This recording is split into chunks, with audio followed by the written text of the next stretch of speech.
إلى حضرة النبي المصطفى والمجتبى سيدنا محمد صلى الله عليه وسلم الأنبياء المرسلين والأولياء الصالحين ثم إلى جميع الخلفاء الراشدين بكرم رحمن وعلم ولا قطب رباني وعارف السماداني سبحان الله والحمد لله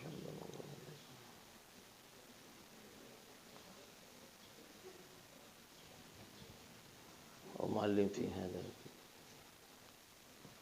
الفاتحة. أعوذ بالله من الشيطان الرجيم. بسم الله الرحمن الرحيم. الحمد لله رب العالمين الرحمن الرحيم مالك يوم الدين إياك نعبد وإياك نستعين اهدنا الصراط المستقيم صراط الذين أنعمت عليهم غير المغضوب عليهم ولا الضالين.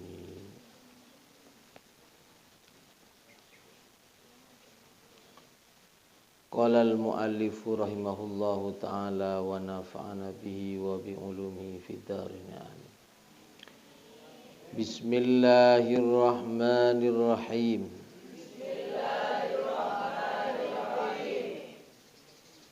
Az-zahidu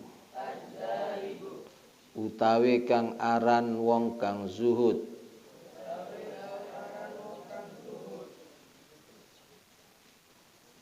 Man iku wong yataharrazu kang ngreksa sapa siman anis syubuhati saking pira-pira syubhat wal makruhati lan pira-pira perkara kang den makruhaken fit tijarati ing dalem pira-pira dagangan wa kadzalika lan koyok mengkono yajibul ihtiraz yajibu wajib apa ihtiraz apa ngreksa fi sairil muamalati ing dalem sekareni pira-pira penggawean wal hirafi lan tegese pira-pira penggawean wa kullu man utawi saben-saben wong istaghala kang ketungkul sapa siman bi syai'in kelawan suwiji-wiji minha saking muamalat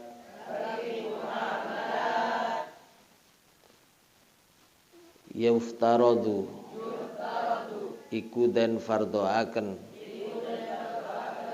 atau yaftaridu dadi fardu alaihi ing atase man apa ilmu taharruzi apa ngeweruhi ngreksa anil harami saking perkara haram fihi ing dalem syai' wa kadzalika lan hale koyok mengkono taharruz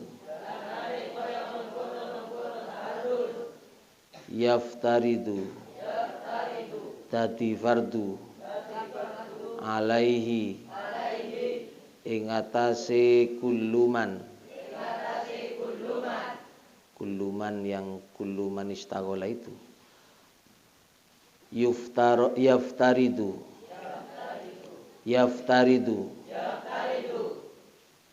dadi fardu alaihi ing atase kulluman ilmu ahwalil qalbi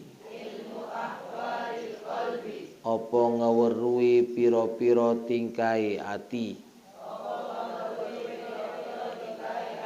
minat tawakkuli saking tawakal saking pasrah wal inabati lan bali maring Allah wal khasyati lan wedi maring Allah war ridha lan ridha fa innahu mongko satuhune ilmu ahwalil qalbi waqi'un iku kang tumiba fi jami'il ahwali ing dalem sekabehane pira-pira tingkah wa syaraful ilmi utawi mulyane ilmu la yakhfa iku ora samar apa syaraful ilmi ala ahadin ing atasi wong suci idh huwa krana huwa utawi ilmu mukhtassun dan tentuaken bil insaniyati kelawan bangsa manungsa li anna jami'al khisali krana sekabehane pira-pira tingkah siwal ilmi kang sakliyane ilmu iku yastariku sekutonan apa jami'ul khisal sapa al insanu menungsa wasairul hayawanati wasairul hayawanati wasairul hayawanati lan sekareni pira-pira syahwat kasyaja'ati koyok sifat kendel wal jur'ati lan tegese wani wal kuwati lan kuat wal judi lan loman wasyafaqati lan welas wa ghairiha lan liyane kabeh siwal ilmi kang sak liyane ilmu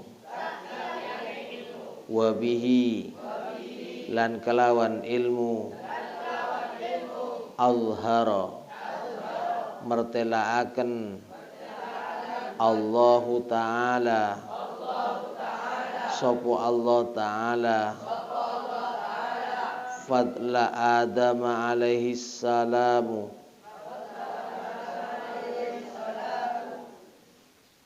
fadla Adam alaihi salatu wassalamu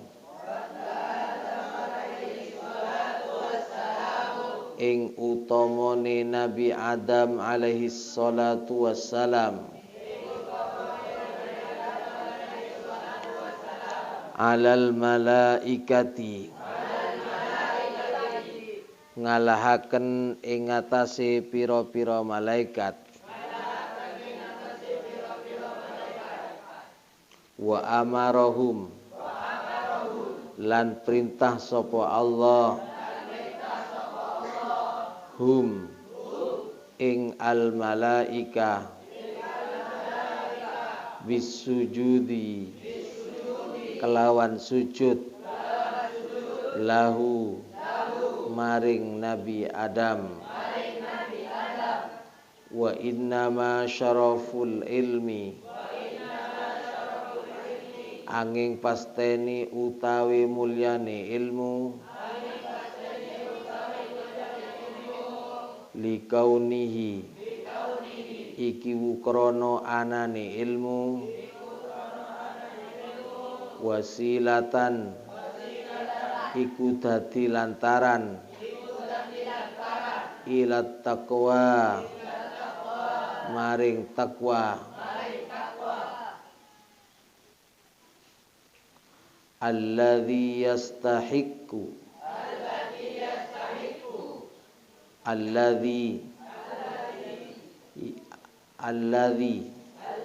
iya takwa yastahiqqu kang ngehaki bihi kelawan alladzi al karamatu apa kemulianan indallahi ta'ala mungguhe Allah subhanahu wa ta'ala wassa'adatu lan kebejanan al-abadiyatu kang bangsa saklawase. Bismillahirrahmanirrahim.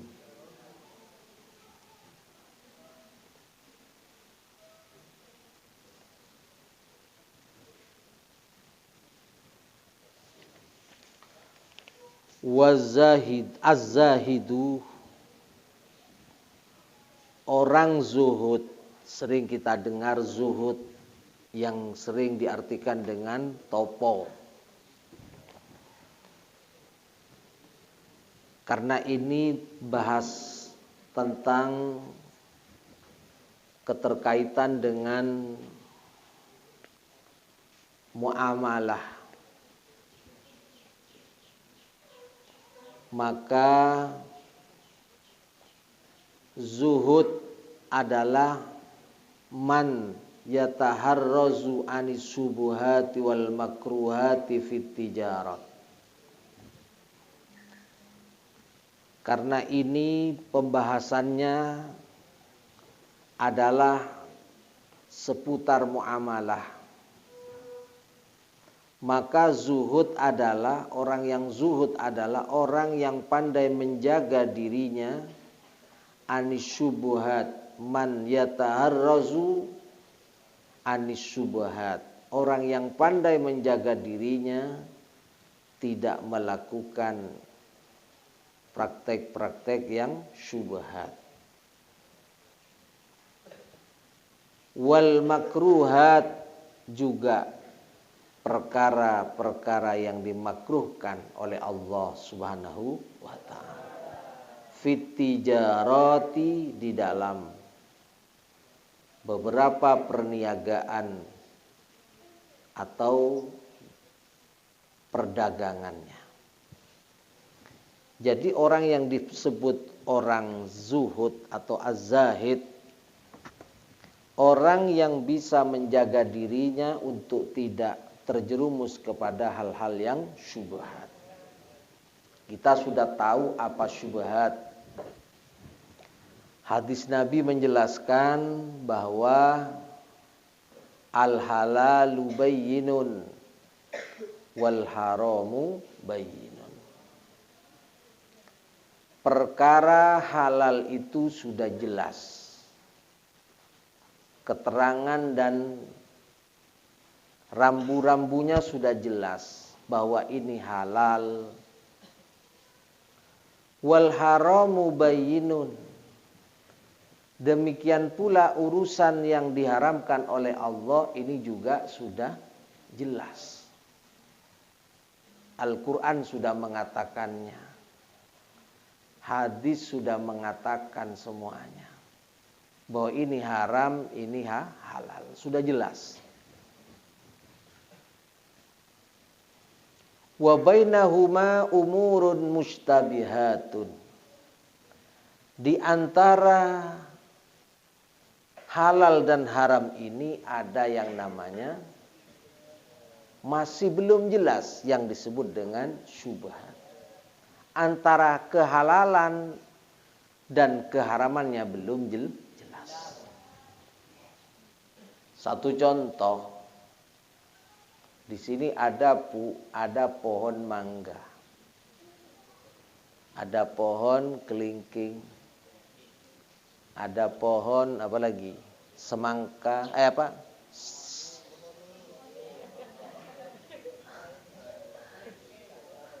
Kalau mahoni, ya bisa juga mahoni. Ada pohon-pohon yang berbuah ini, satu ketika pohon yang biasanya berbuah ini betul-betul berbuah. Mangga sudah berbuah. Ternyata buahnya jatuh. Atau buahnya mungkin karena sudah masak ya, atau sudah mulai layak dikonsumsi, jatuh. Ada di bawah. Ini bagi orang yang menemukan hal tersebut akan berpikir, kira-kira orang yang punya pohon ini akan buahnya yang ada di bawah ini halal apa enggak? Apakah ini sudah dihalalkan untuk diambil orang lain? Ini masih belum jelas. Ya kalau di sini sudah saya halalkan. Asalkan jatuh.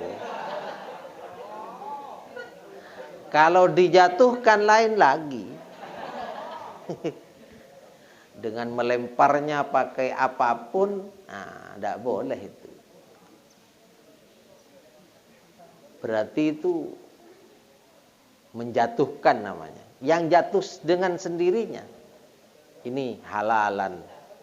Saya halalkan. Paham itu? Seumpama ada pohon mangga jambu, jatuh jambunya di bawah ya kan. Ini kalian nyapu. Buah ini halal atau enggak? Sebelum saya jelaskan ini, tentu masih berpikir. Ini masih syubhat. Masih belum jelas. Kalau yang di atas kemudian diambil, wah ini positif namanya. Haram.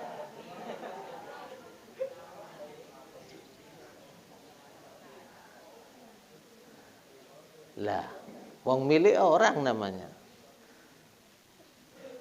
Makanya Abah Imam Syafi'i radhiyallahu anhu, beliau ini ketika mondok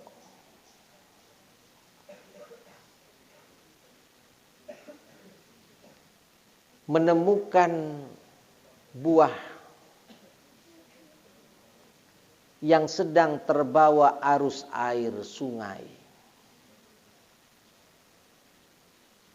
Beliau tanpa fikir panjang diambilnya, kemudian didahar atau dimakannya. Inilah termasuk barang syubhat.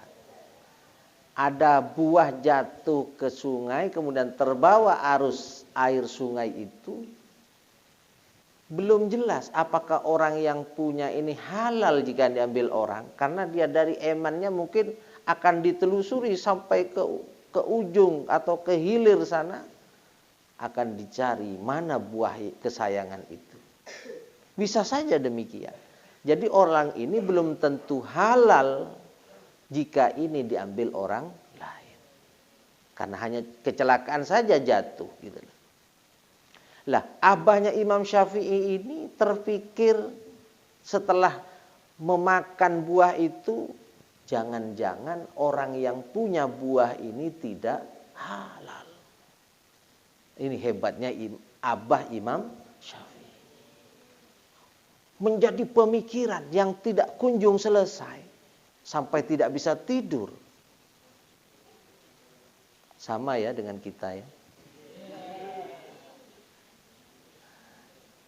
Makanya jangan mudah memakan makanan yang belum jelas kenyataan halal dan haramnya.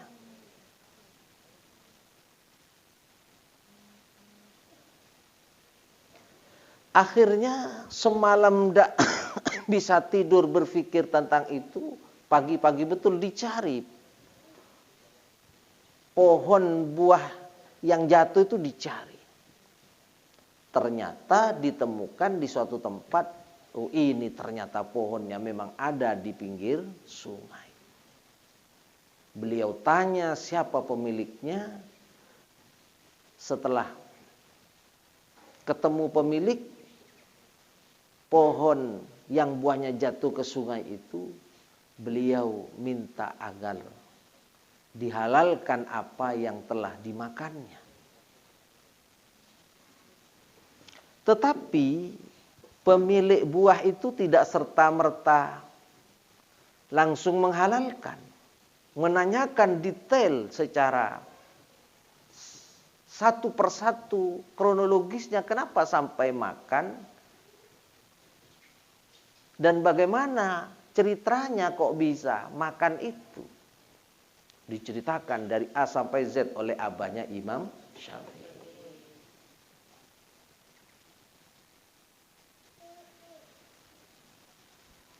Baru setelah paham, setelah mengerti betul runtutan ceritanya itu, baru pemilik pohon itu mengatakan, tidak semudah itu aku halalkan. Ada syaratnya. Bayangkan. Apa syaratnya? Saya mau lakukan apa yang menjadi persyaratan itu, asal apa yang telah aku makan dari buah-buah yang jatuh itu engkau halalkan. Kata pemilik tanah, pemilik buah itu, gampang itu. Pokok bisa memenuhi persyaratan yang telah aku syaratkan nanti. Dikejarnya, apa syaratnya? Kau mulai hari ini sampai waktu yang telah saya tentukan nanti, kau kelola sawah dan ladang ini untuk bercocok tanam, kemudian hasilnya untukku. Suatu persyaratan yang cukup berat. Tapi karena ingin apa yang telah dimakan ini menjadi halal dan tidak menjadi hal yang haram di anggota badannya yang sehingga mendarah daging, abahnya Imam Syafi'i bagaimana? Justru menyetujui persyaratan itu. Dilakukan dalam beberapa saat. Setelah selesai, matur abahnya Imam Syafi'i. Wahai pemilik pohon atau pemilik buah, sudah aku lakukan. Dan sesuai dengan waktu yang telah kau tetapkan, saya sudah selesai dan sudah selesai aku kerjakan semuanya. Apakah apa yang aku makan ini sudah kau halalkan? Dijawabnya lagi, belum. Tunggu persyaratan satu kali lagi. Apa kata pemilik pohon itu? Maukah engkau jika kau kawinkan dengan putriku dengan berat hati, awal-awalnya berat hati. Wong tujuannya masih mau belajar, masih mau banyak menimba ilmu, kok ditawari harus berkeluarga.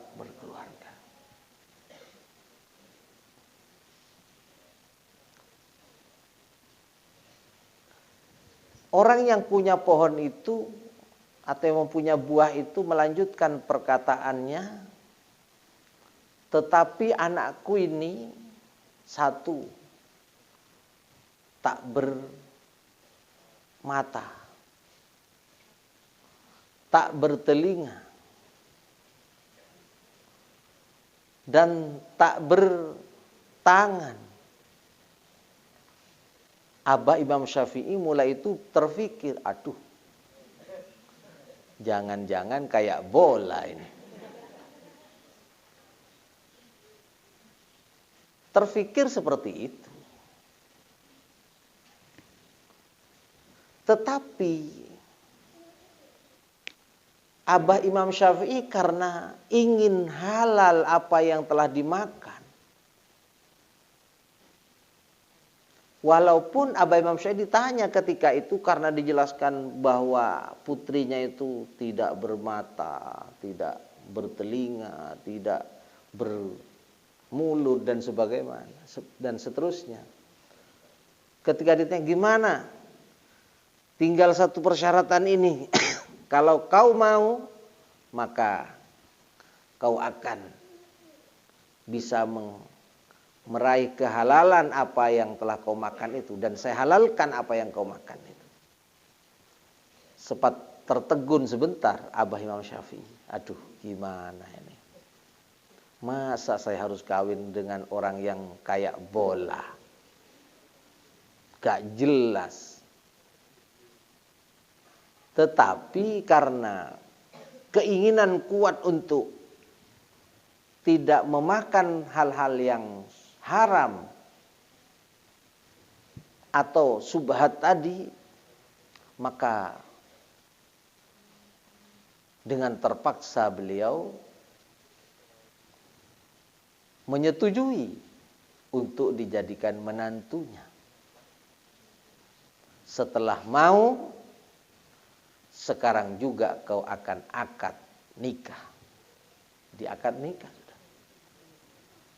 Setelah di akad nikah, sudah ngundang semuanya, dan calon juga belum tahu.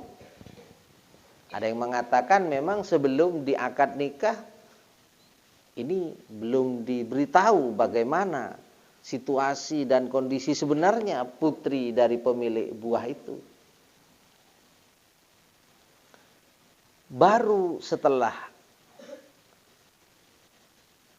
deal bahwa itu akan menjadi istrinya dan setuju serta tidak akan terjadi perubahan apapun, umpama dalam suatu akad itu sudah ada MOU, sudah lengkap, tanda tangan lengkap, baru dipersilahkan untuk melihat sang calon istri itu.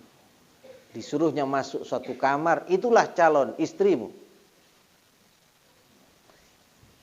Begitu masuk, ternyata di dalam kamar itu abahnya Imam Syafi'i menemukan seorang perempuan yang laksana putri kayangan, wajahnya bersinar, matanya yang lolok-lolok bak bidadari, hidungnya mancung, senyumnya membuat abahnya Imam Syafi'i terpikat dan terikat.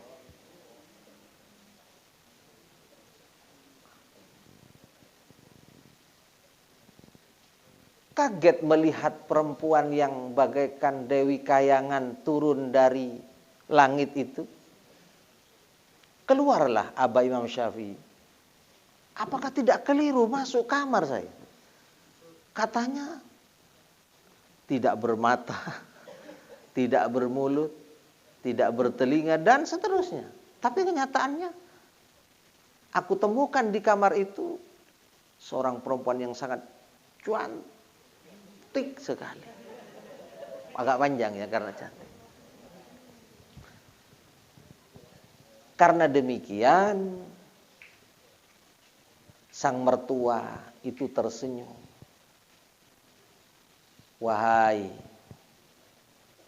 santri, waktu itu kan masih statusnya santri. Yang dimaksud anakku tak punya mata, anakku tak punya telinga, dan tak bermulut. Anakku semenjak ia lahir, matanya tak pernah melihat hal-hal yang diharamkan oleh Allah.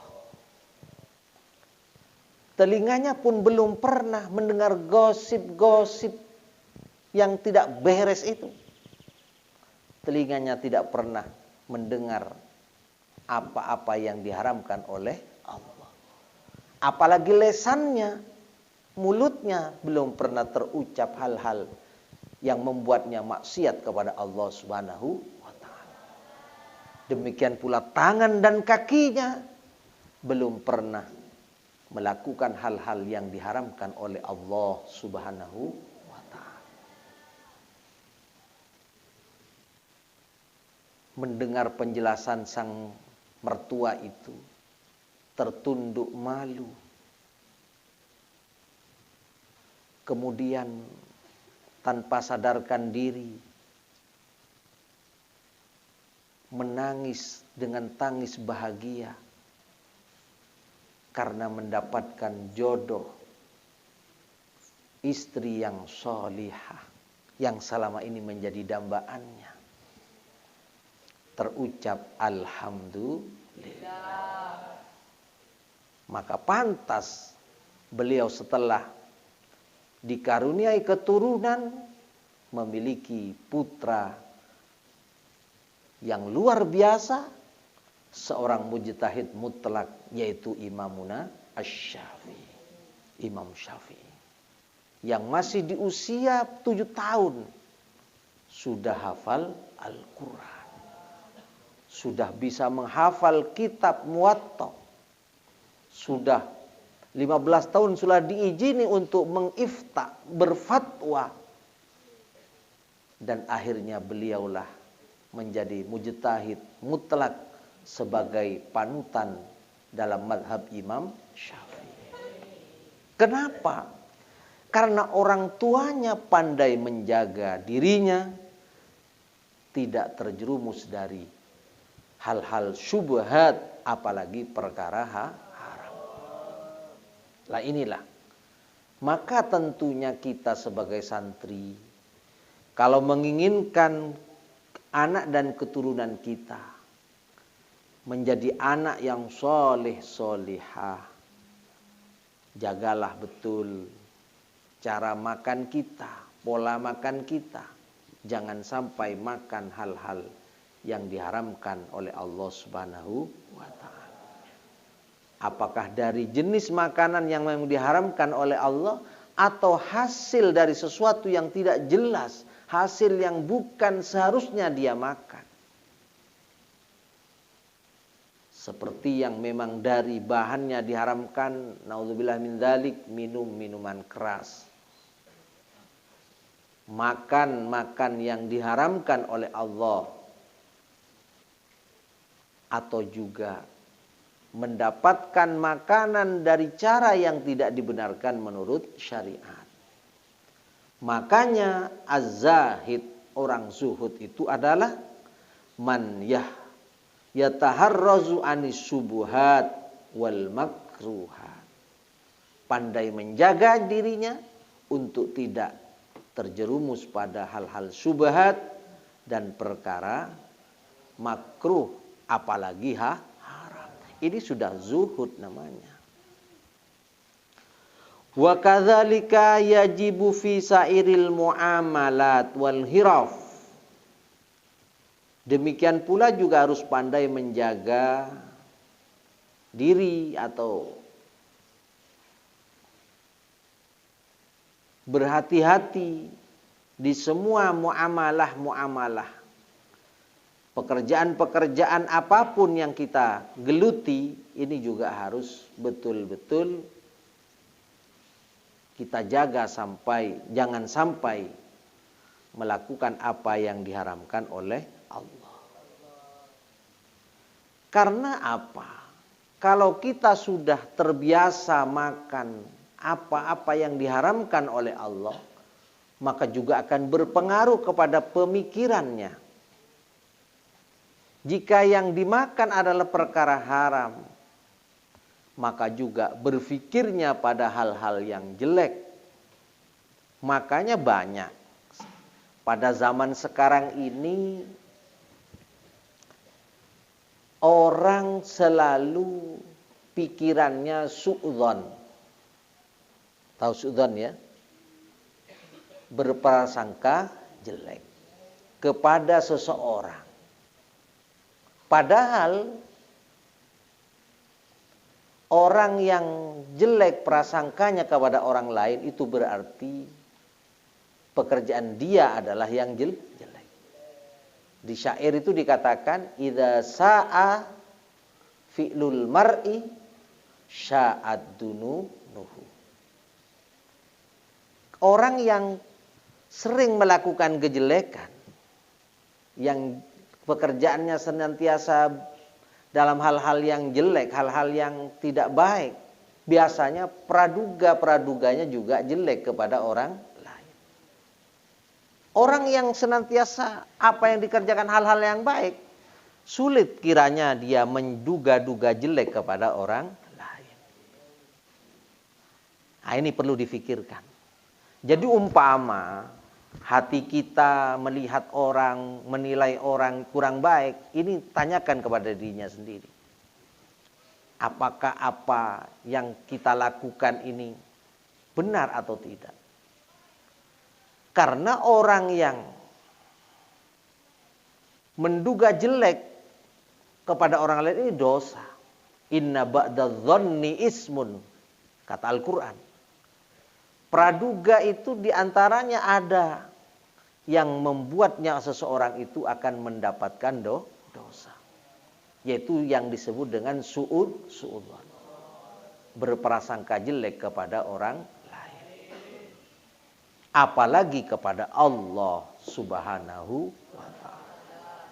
Kalau sudah terbiasa su'udzon kepada orang lain, kepada sesama, maka akhir-akhirnya dia juga berprasangka jelek kepada Allah. Satu contoh. Hari ini kalian belum beruntung ketika berdagang. Sedangkan tetangga atau temannya sukses. Kadang-kadang pikirannya dari biasanya suudzon kepada orang lain, akan suudzon kepada Allah Subhanahu wa ta'ala. Na'udzubillahi min dzalik. Kadang-kadang hatinya ngomong gini, jangan-jangan Allah tidak kasihan sama saya. Berarti Allah enggak adil. Allah itu hanya saudara saja, saudara saya saja, teman saya saja, hanya tetangga saya saja yang diberinya kelebihan, kesuksesan. Saya tidak sukses-sukses sampai sekarang. Lah, ini namanya sudah suudzon, berprasangka jelek kepada Allah. Inilah yang luar biasa dosanya, apalagi sudah sampai, mohon maaf, berprasangka jelek kepada Allah. Na'udzubillahi min dzalik. Padahal apa yang terjadi pada kita ini adalah sebuah ujian. Kemarin kita ngaji di tafsir itu bagaimana? Bahwa wa nabluukum bisyarri wal khairi fitnah. Allah berfirman, wa nabluukum bisyarri wal khairi fitnah. Aku uji kalian dengan hal-hal yang mungkin dirasa kurang enak bagi kalian, wal khair, atau dengan hal-hal yang enak. Semuanya adalah fitnah, ujian bagi kalian. Jadi belum tentu orang yang sukses di bidang ekonomi, sukses di bidang karirnya, mencapai pada puncak kejayaannya, belum tentu itu sukses menurut Allah Subhanahu wa taala. Apakah ketika oleh Allah diberi jabatan itu, apakah oleh Allah ketika diberi kekayaan, kehormatan, jabatan yang tinggi itu, kemudian pandai bersyukur, pandai menjaga dirinya untuk sabar dan seterusnya. Ketika itu sudah dilakukan, syukurnya mantap, sabarnya hebat, dalam kondisi suka dan duka, maka inilah orang yang dikatakan sukses yang sebenarnya. Itulah hakikat kesuksesan. Lah makanya kembali kepada masalah yang kita bahas, zuhud. Jangan sekali-kali terbiasa memakan hal-hal yang subhat, apalagi perkara haram. Kalau nggak jelas, jangan dimakan.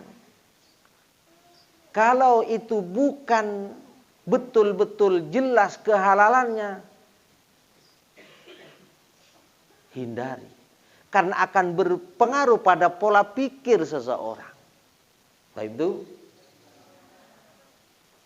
ketika kalian nanti umpama pulang dari pondok,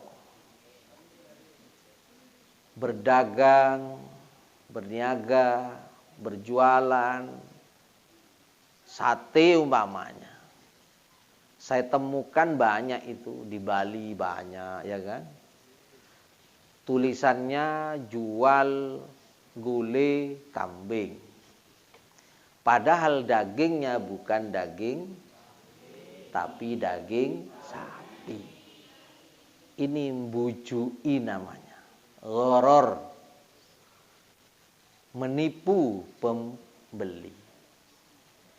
Hasil dari apa yang ia makan atau hasil dari penjualan itu kemudian dimakan, ini juga hal yang tidak benar. Tidak boleh seperti itu. Ini yang kadang-kadang bisa berpengaruh kepada pola pikir kita, sehingga banyak hal pikirannya sedikit-sedikit jelek, kerenanah jelek, pikirannya tidak benar sesuai ajaran Allah. Jadi makan yang halal ini penting. Makanya thalabul halal wajib. Mencari hal yang halal ini hukumnya wajib. Jangan kita tertipu dengan godaan setan. Supaya cepat kaya, cepat banyak hasil, kemudian tidak sabar, membujuk atau menipu pembelinya, jangan. Ini banyak kan, kalian temukan di banyak itu. Dibilang sate kambing, ternyata sate sapi. Apalagi babi. Babi tambah mahal, tidak mungkin. Itu lebih parah lagi namanya. Kalau ayam dikatakan kambing, ya tidak mungkin. Tidak akan bisa. Tapi kadang-kadang dicampur kan. Daging sapi campur kambing.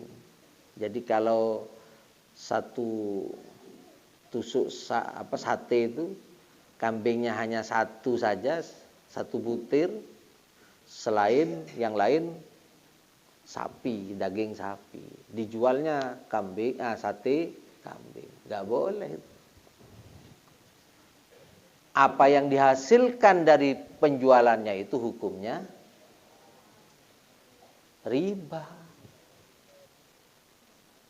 Membujuk itu haram. Nah ini yang sering terjadi. Terus lagi takaran, timbangan. Tolong, saya temukan banyak orang jual buah itu. Jual buah tahu ya? Saya dulu tahu ketika di Kamal, waktu masih ada kapal itu, masih belum ada Suramadu.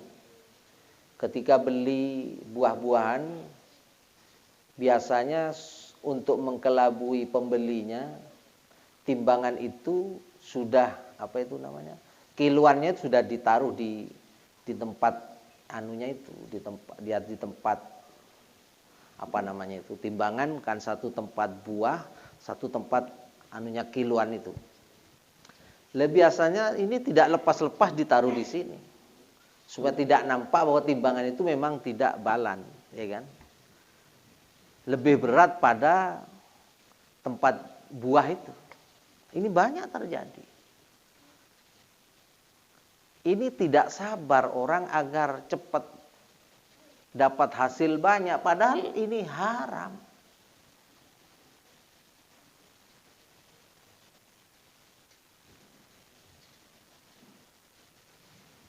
Wailul lil mutaffifin alladzina idza talu 'alan nasi yastawfu wa idza kaluhum aw wazanuhum yukhsirun. Ini nanti wailul lil mutaffifin. Orang yang demikian ini termasuk mutaffif. Ketika menimbang, ketika menakar, dikurangi. Jelas ini Al-Quran mengatakan neraka wail bagi mereka itu. Itu di akhirat. Di dunia, apa yang ia makan dari hasil timbangan yang ia tidak lakukan dengan secara benar itu, ia akan mencampuri darah dagingnya dengan perkara haram. Maka akan juga berpengaruh pada pola pikirnya. Dan yang paling dahsyat lagi, malas beribadah kepada Allah Subhanahu wa ta'ala. Jadi ketika kita malas beribadah, tidak mau sholat malas, tidak mau puasa, atau tidak, bahkan kadang-kadang tidak mau diajak ke hal-hal yang benar. Kalau urusan jelek mau diajak, mohon maaf. Kadang-kadang kalau diajak ke pengajian, diajak urusan-urusan baik, nggak mau. Malah kadang-kadang, mohon maaf, banyak ini terjadi. Menuduh sang tokoh itu kadang-kadang nggak benar. Itu kan banyak itu. Banyak seperti itu. Kemarin itu ada tamu, saya juga seperti itu. Selalu negatif thinking kepada orang. Akibatnya apa? Ya, akibatnya dia tidak pernah ikut dalam kegiatan-kegiatan keagamaan di tempat itu. Saya sarankan coba dipikir lagi. Dan tolong apa yang selama ini dimakan diperhatikan. Kok begitu jeleknya penilaian kamu pada seseorang. Dan juga mengeluh, kenapa saya ini malas ibadah. Kenapa saya malas dan kadang-kadang saya tidak bisa berpuasa. Ini ada tamu seperti itu, mengeluh ke saya. Padahal orangnya kuat. Bahkan kadang-kadang kalau tidak bulan puasa, tidak makan itu biasa katanya. Tapi ketika bulan puasa, dia tidak kuat. Aneh kan? Ini pengaruh dari apa yang ia makan.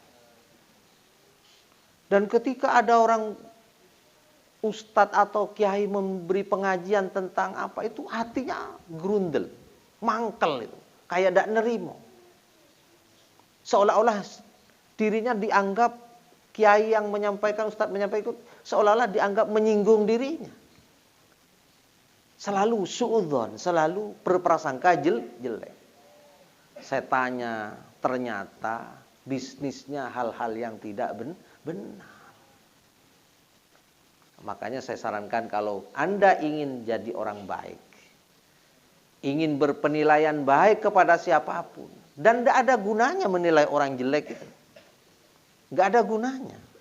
Coba kalian umpama melihat seseorang selalu jelek aja. Apakah manfaatnya bagi kita? Nggak ada. Malah menambah dosa setiap saat. Setelah saya tanyakan ternyata bisnisnya nggak benar. Mohon maaf, ini cuma pengalaman yang saya ceritakan ini, tapi tidak usah disampaikan kepada siapapun dan saya tidak akan buka. Ternyata dia seorang pedagang mobil, ya kan, jual beli mobil. Cerita ke saya. Ya seperti tadi, banyak tipuan-tipuan dalam melakukan bisnisnya itu. Dan yang dimakan dari itu. Bahaya. Bahaya. Akhirnya apa? Malas beribadah. Bahkan berpuasa ini tidak bisa berpuasa. Apalagi mau tarawih. Jangankan tarawih, apalagi tadarrus. Enggak sama sekali. Puasa tidak puasa. Sholat enggak sholat. Tapi hatinya ingin. Karena dia juga di masyarakat adalah putra orang terhormat. Setelah ada di suatu kota metropolitan, ya kerjaannya seperti itu. Nah inilah bahaya. Makanya ingat, kita harus jadi orang zuhud. Zuhud itu apa? Man yataharrazu anis subuhat wal makruhat. Paham tuh? Termasuk teman-teman santri putri itu jangan mudahnya memasak masakan yang kurang jelas. Harus tahu juga masalah najis, ya kan?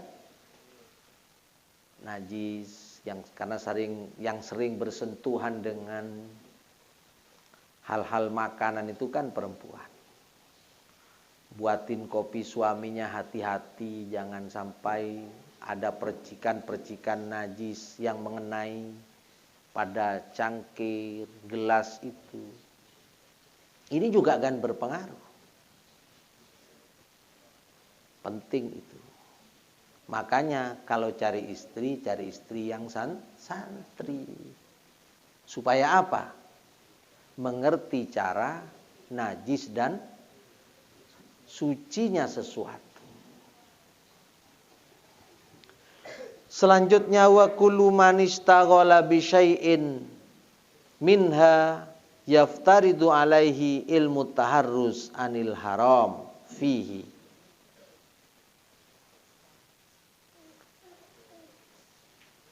Setiap seseorang yang memiliki kesibukan dengan sesuatu dari apa-apa yang ia kerjakan atau syughul atau pekerjaan-pekerjaannya, seumpama kita mau bersyughul atau kesibukan pekerjaannya dengan berdagang, maka bagaimana? Yaftaridu alaihi ilmu taharruz anil haram. Harus tahu fardu hukumnya, mengetahui agar selamat dari perkara haram. Jadi kalau kalian umpama mau kerja apa, syughul apa? Oh, saya mau syughul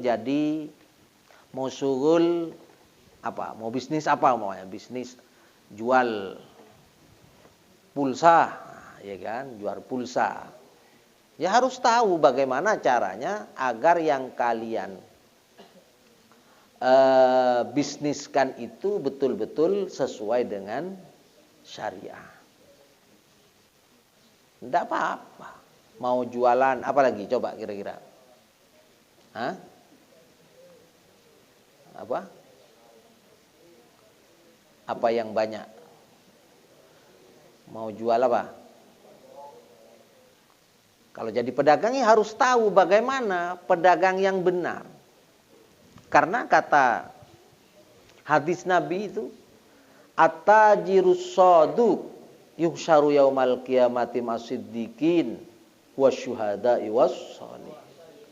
Orang pedagang yang shaduk, yang jujur, yang benar cara bisnisnya itu, nanti di akhirat akan dikumpulkan bersama orang-orang yang baik, yang jujur pula, dan orang-orang yang mati syahid, dan orang-orang soleh. Oh, jadi petani harus tahu caranya. Syughul petani, ya harus tahu caranya bagaimana jadi seorang petani yang baik. Dan bagaimana jadi petani?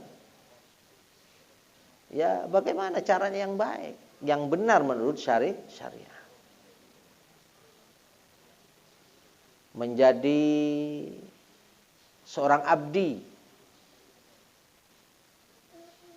umpama seorang karyawan, seorang direktur di suatu perusahaan harus betul-betul memperhatikan cara-cara yang telah ditetapkan dalam syariah.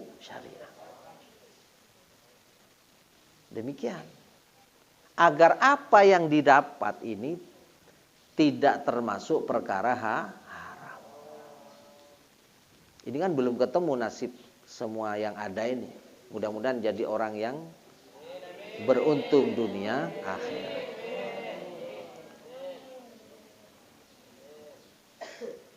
Seperti Hasani ini kan. Bakat jadi apa Hasani ini? Apa dagang bakso nanti umpamanya. Tapi kalau baksonya punya pangkalan 1000 pangkalan, sekalipun bakso. Amin Hasani. Sekali ya kan, juragan bakso tapi pangkalannya punya ribuan. Satu hari berapa penghasilannya itu? Nah, tapi ingat, perhatikan kata di sini, manistaghala bi syai'in minha, dari muamalah yang ia lakukan itu, yang selama ini menjadi syughulnya, pekerjaan dalam menyibukkan dirinya berusaha itu, maka yaftaridu alaihi ilmu taharruz anil haram. Harus tahu bagaimana ilmu berdagang bakso yang tidak menjerumuskan dirinya dan karyawannya dan semuanya tidak terjerumus kepada perkara haram. Kalau sendirian yang dosa hanya Hasani saja.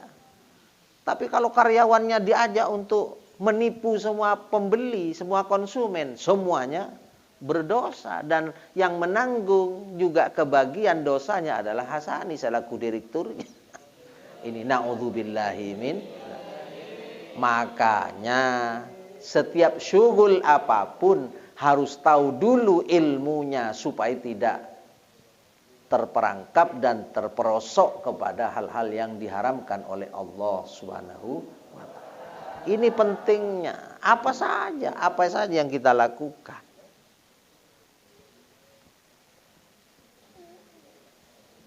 Wa kadzalika yaftaridu alaihi ilmu ahwalil qalbi minat tawakkuli wal inabati wal khasyati war ridha fa innahu waqi'un fi jamil ahwal. Juga kita wajib tahu bagaimana ilmu tentang menata hati. Seperti tawakal kepada Allah, pasrah diri kepada Allah. Ini penting.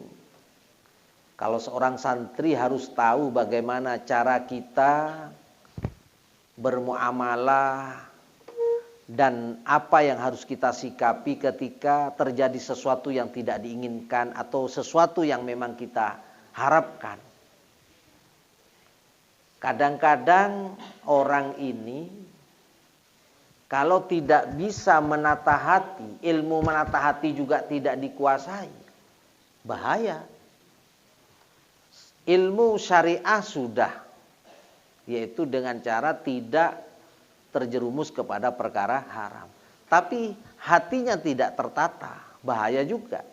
Makanya di sini di samping secara zahir kita tahu ilmu zahir seperti tahu agar tidak terjerumus pada perkara syubhat, makruh dan haram, juga hati perlu ditata. Ilmu hati juga harus kita kuasai. Wajib kita tahu.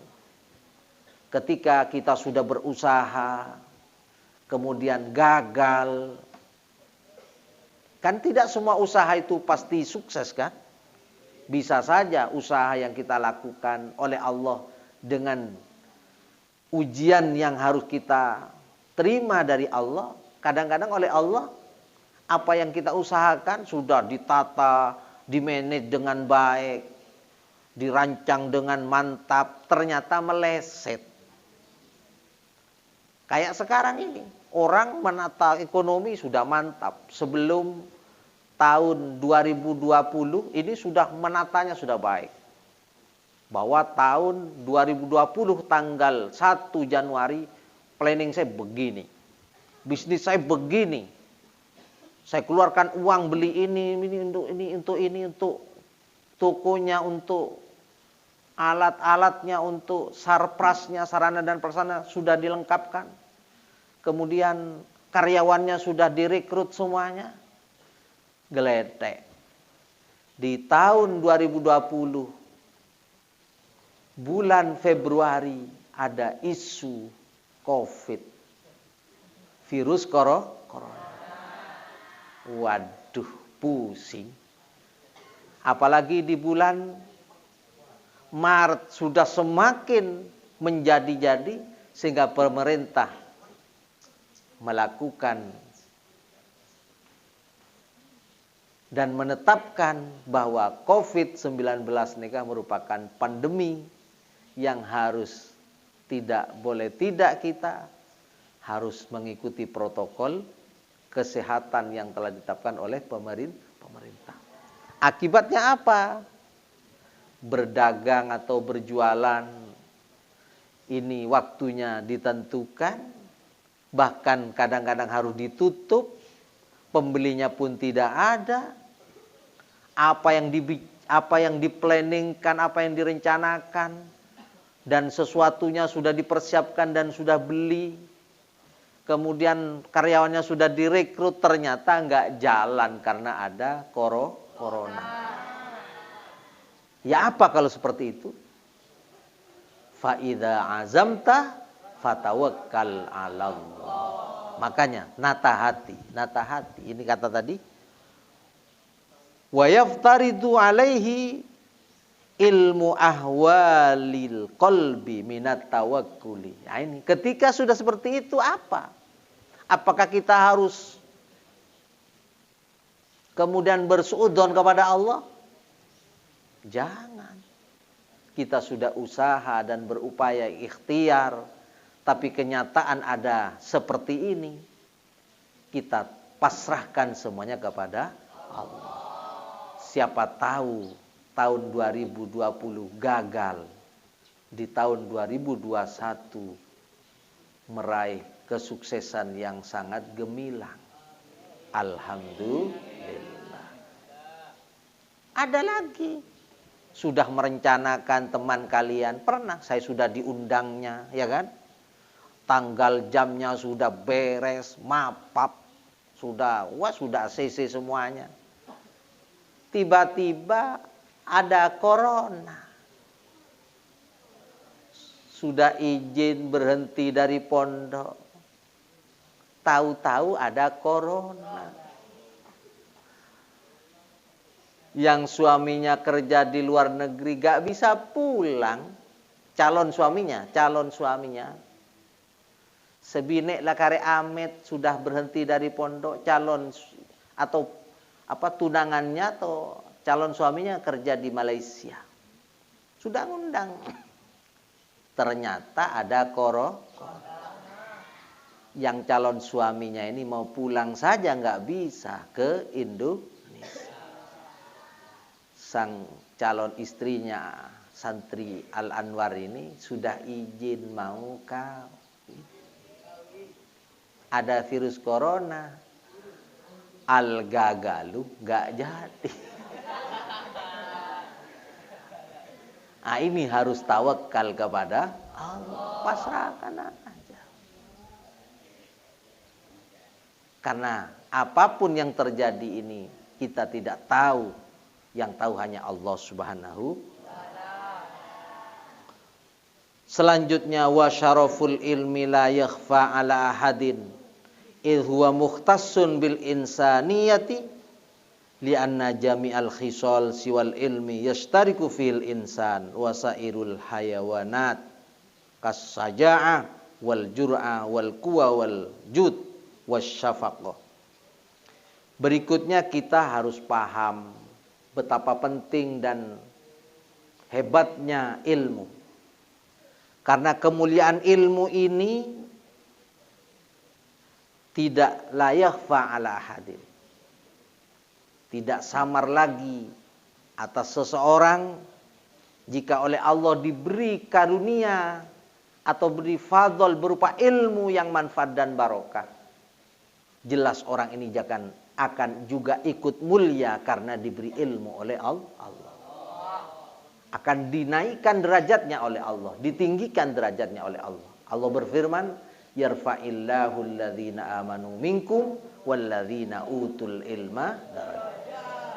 Allah akan mengangkat derajat seseorang yang berilmu dan berpengetahuan luas. Orang yang berilmu yang didasari dengan iman yang mantap, orang ini akan juga ikut mulia, akan ikut tinggi derajatnya karena ini janji Allah.